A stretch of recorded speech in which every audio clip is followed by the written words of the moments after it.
说到拉面，很多人的第一反应是日本，你可能会想到一兰、益丰堂，想到浓白的豚骨汤，切开的半熟蛋，还有店门口那条永远不短的队伍。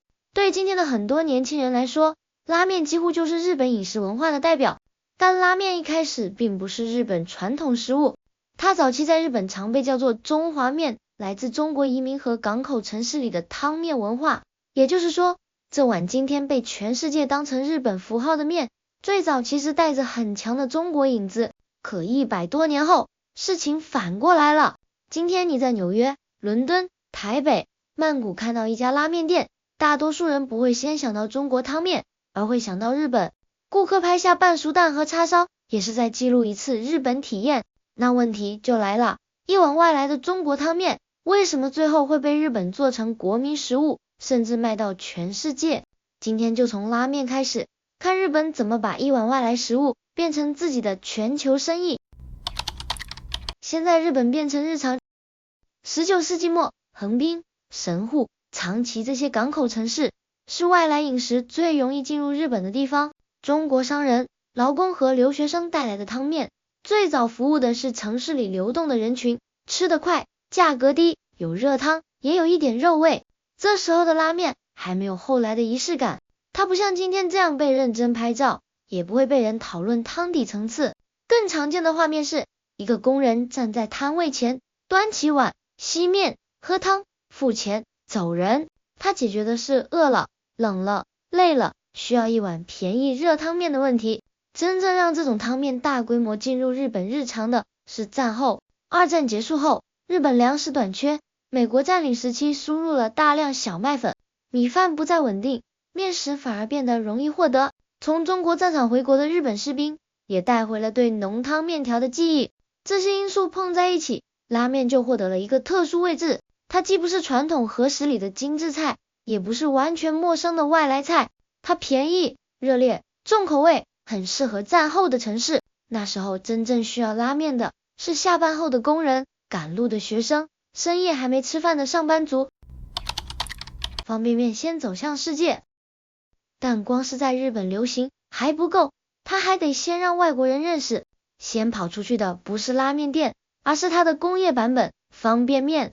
1958年，日清食品创办人安藤百福发明了即食面。他做出的关键突破是让面条经过油炸脱水之后，还能用热水快速复原。这听起来像食品技术，但它改变的是传播方式。想让一个外国人理解真正的拉面，你要开店、熬汤、训练厨师。方便面不需要这些，它只需要超市货架、调味粉和3分钟热水。很多非东亚消费者第一次接触拉面，不是从益丰堂开始，而是从杯面、袋装面、泡面开始。先有随手可得的版本，才有后来那句我想吃一次真正的日本拉面。没有方便面，很多人根本不会先认识拉面这个词。连锁品牌把拉面做成体验，可认识拉面这个词还不等于愿意排队打卡花$20吃一碗。拉面还得从便宜日常变成品牌体验。一兰的代表性设计是为集中座位，一个人坐进隔间，面从帘子后面递出来，不用和店员多说话，也不用在意旁边的人怎么看。这个设计最初是为了让人更专心吃面，后来却让拉面变成了可以被记住、被拍摄、被传播的场景。益丰堂走的是另一条路。1985年，益丰堂在福冈开业，它让拉面店不再只像油腻小摊，而是有设计感、音乐、品牌识别和稳定服务。创办人河原成美做的不只是卖豚骨拉面，而是把拉面做成城市消费体验。再往后，东京的鸟成为获得米其林1星的拉面店。一碗曾经的街头热汤，正式进入了高级餐饮的评价系统。拉面就这样从吃饱变成了专程去吃。出海后，味道怎么复制？品牌化之后，新的问题来了。如果只在日本开店，老板可以天天盯着汤面、火候和服务。可一旦你要把拉面开到纽约、伦敦、台北、曼谷，真正的难题就不是外国人愿不愿意吃，而是你能不能稳定复制那种日本感。一碗豚骨拉面看起来简单，背后其实很麻烦。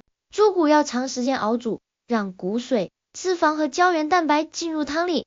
汤汤才会浓白厚，能挂在面条上。面条的硬度、汤底的咸度、油脂的香气、叉烧的处理都要稳定。如果在纽约开店，问题马上变具体，猪骨从哪里来？水质一样吗？当地厨师训练多久？汤底每天熬还是统一配送？最后端出来的那一碗还像不像日本店里的那一碗？一条路是更强的标准化，汤底、酱料、流程尽量统一，品质稳定，扩张也快。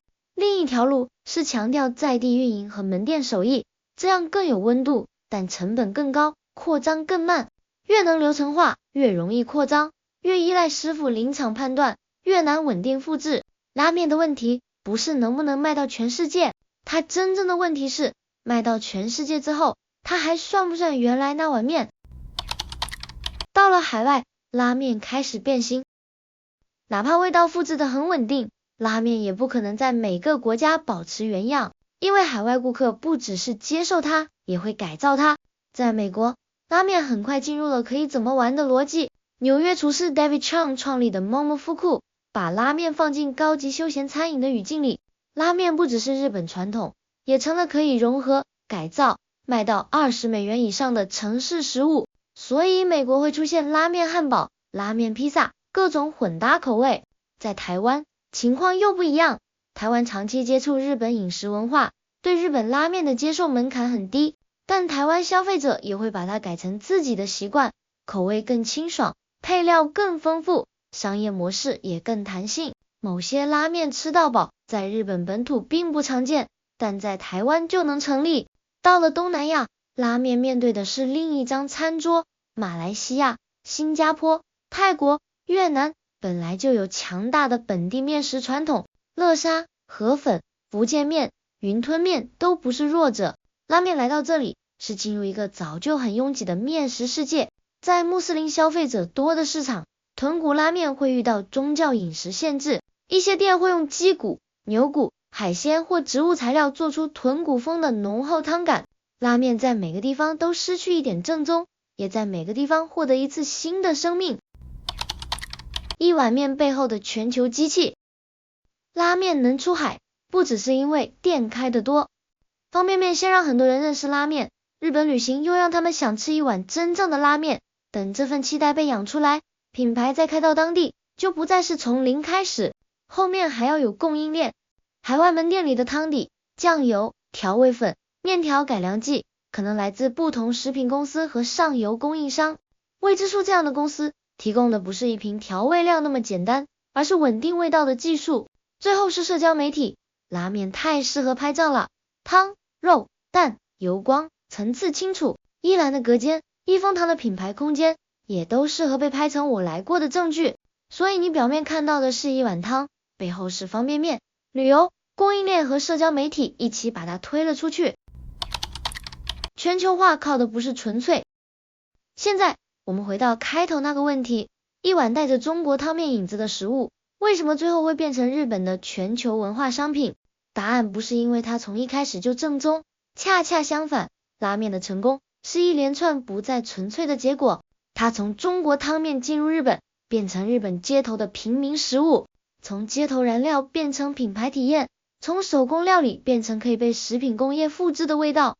再到美国、台湾、东南亚常出不同版本。日本真正厉害的地方，不是凭空发明了拉面，而是把一碗外来的汤面重新命名，重新日常化，重新品牌化，再把它放进全球供应链和文化消费里。但全球化最有意思的地方也在这里，当拉面被全世界接受，它就不再完全属于日本，它会被改造、误读、融合、重新命名，它会失去一些边界，也因此获得更大的生命。所以拉面的故事告诉我们，能走向世界的食物，不是从不变形，而是变形以后，别人还愿意把它认作自己的味道。